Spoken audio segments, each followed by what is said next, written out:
Hi, Yarn the Bees. How are you? So, so sorry. Oh, I'm over too far. I haven't done a video in so long, I don't even remember how to do it. Let's put you here. There we go. I'm sorry I haven't been around. I've been really, really sick. And probably tell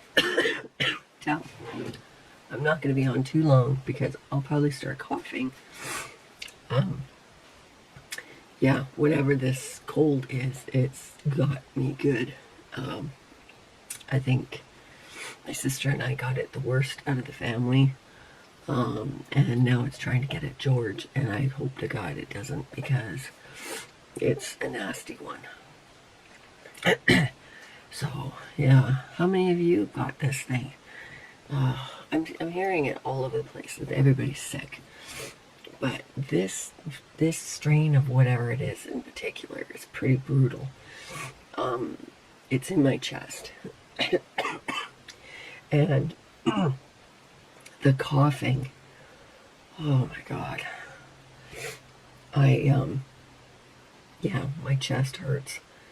Just feels like somebody's sitting on me, and I think the coughing is the worst part of the whole thing. So, yeah. So, anyway, I'm going to be drinking coffee in between, just, you know. So, I finished this. This is the Hexagon pullover that I made. There's no pattern, okay? I'll show it to you. So it's got a little turtlenecky thing.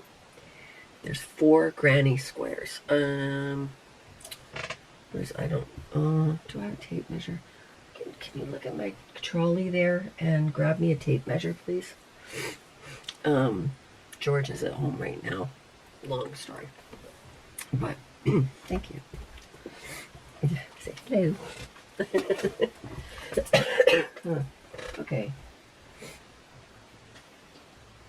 So the squares are 5 by 5 inches. Alright. Now you can make these squares any size you want, really. These 2 sides are exactly the same as a hexagon cardigan.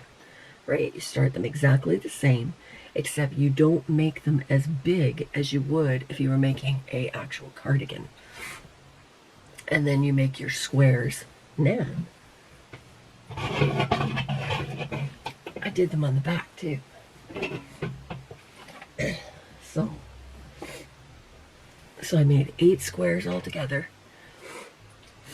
And you don't do as many rows. You do it. Oh, my battery's dying. I just changed it. Hang on. Okay, let's try that again. Oops, I think you're a little crooked. There we go. What was I saying? Yeah, so you don't make the sides as wide as you would. You shorten them down a little bit. Basically, what I did was I made them big enough that my arm would be able to go into it comfortably. All right. So I made it about that wide, right?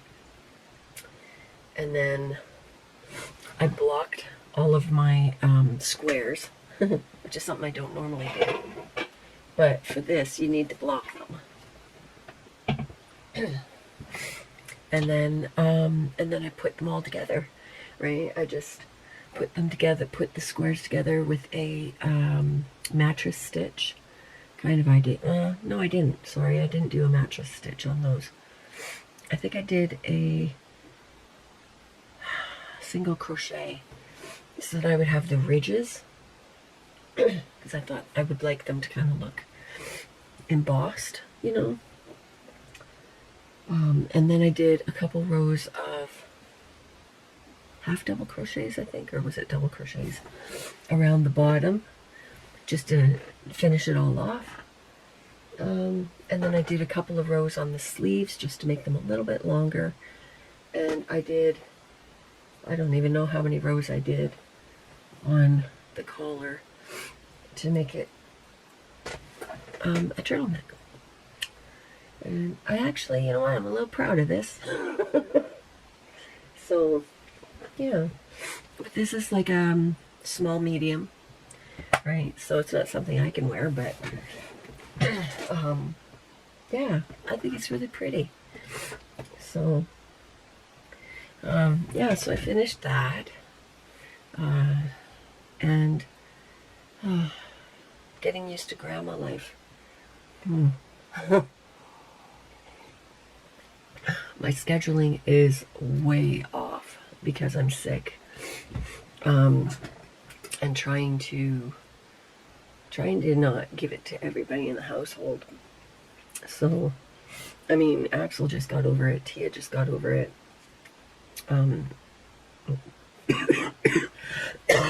Excuse me. You know, so it's been tough because I haven't been able to do video, and you know, it's been kind of brutal. So I've been up until like 2 o'clock in the morning for most nights because I'm laying down, I start coughing, and also when Axel goes to bed, then it's grandma's time. Excuse me. Then it's grandma's time to relax, right? Well, then I end up staying up until 2 in the morning watching Buffy the Vampire Slayer and crocheting. So, and then I don't get up until 9 or 10 o'clock in the morning. So it's like, oh, great. Once I'm feeling better, I'm going to try and get myself on a better schedule so that I can film in the mornings, like earlier, like I did before, and then try and get myself back on track. Excuse me. So, so next month is my sister's 16th birthday. So,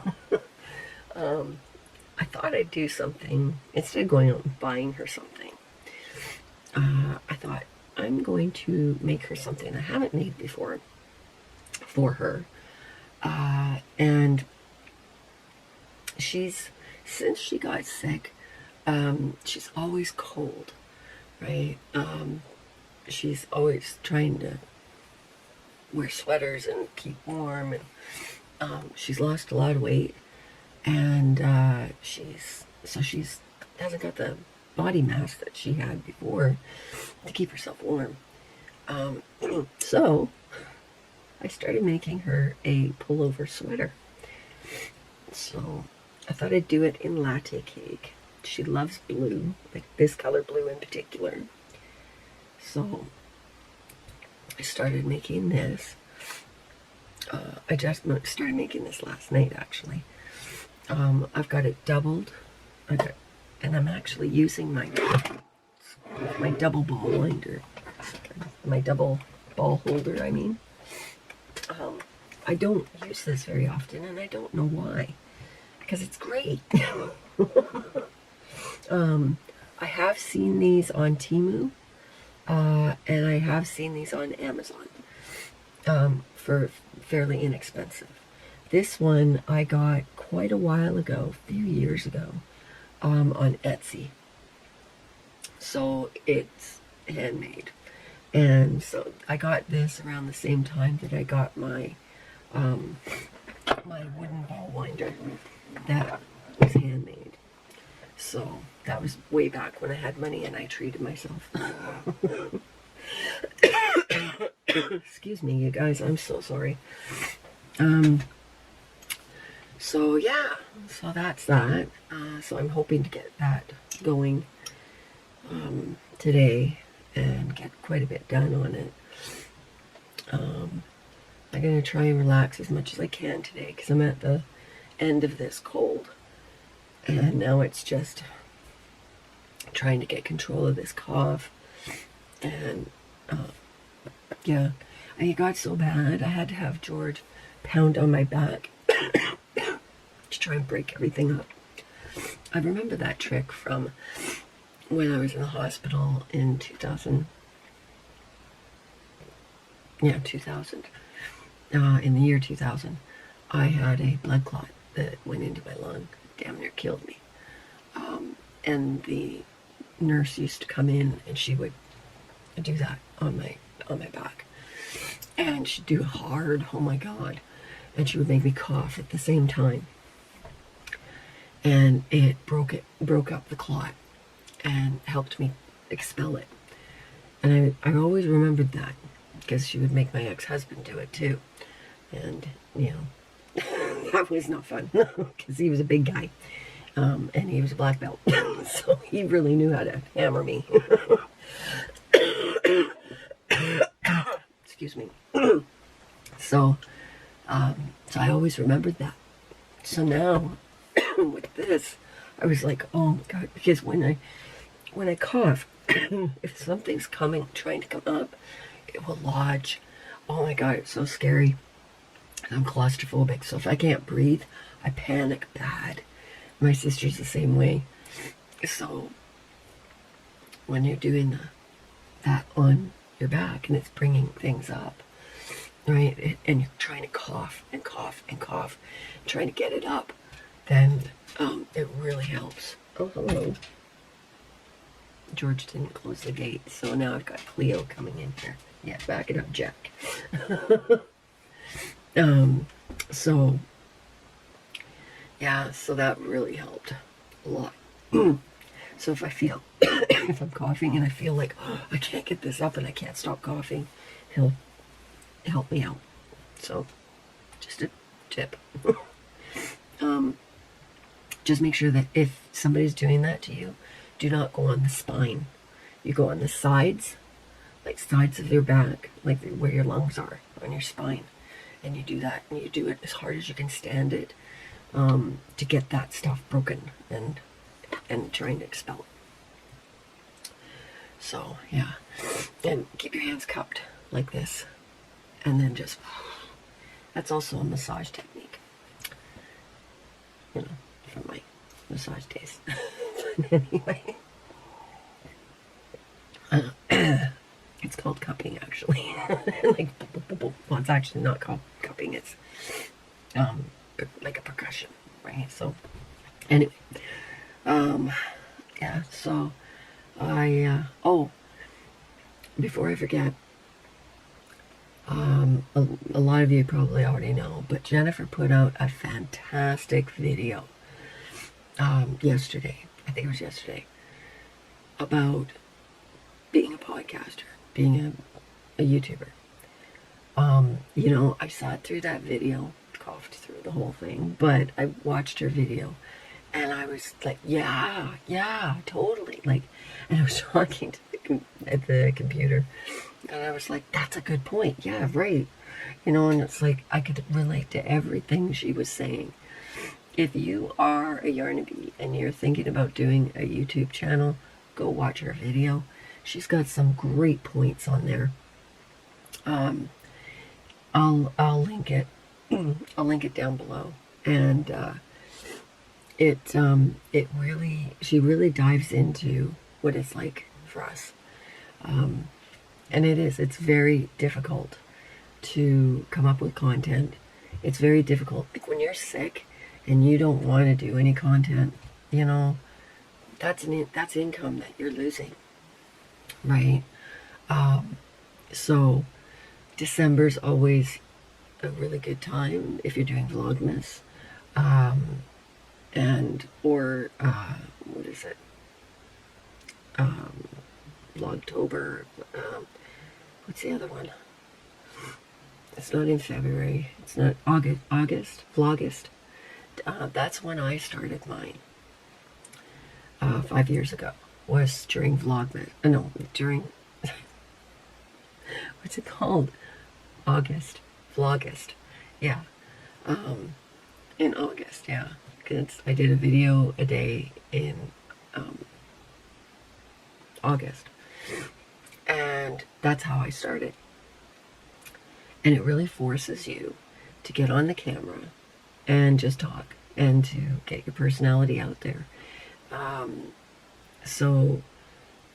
Like with Jennifer saying that she started with doing mystery bags, right? So, I really forced myself to do a video a day. And it worked out good. It worked out good because I was brand new and I had lots to talk about, right? One thing I would put in the hat is write everything down. Write down what you're going to talk about. Have a script, right? So that you're not just going on camera like I do now and just blah, blah, blah, blah, blah, blah, blah, blah. Just kind of go off. Have a script. I used to write down on a notebook. I would do shout outs first, and then I would do yarn of the week or a yarn of the day or something like that, little points. I would watch other people's videos and I would write key points on different videos of things that I thought was interesting that they said and then give them the shout out. All right, that's how I started. Back then, I used to go into different lives and I would go into the bigger YouTube, well, not bigger, they have more subscribers than me, obviously, because I was new. But back then, you could go into a live, you could drop your link to your channel, and it would show up as a link, a clickable link. They don't do that anymore, because a lot of people abused that. So, that's unfortunate, but, so there were different ways back then that you could get subscribers. They've made it a little bit harder now. I think you have to have, she said 1,200. I don't know if they've changed the rules or not. But I think it's 1,000 subscribers and 400 watch hours. Unless they've changed that.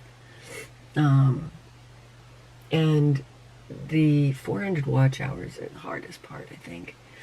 So, because if you can get someone to give you a shout out, that's one of the best ways to do it.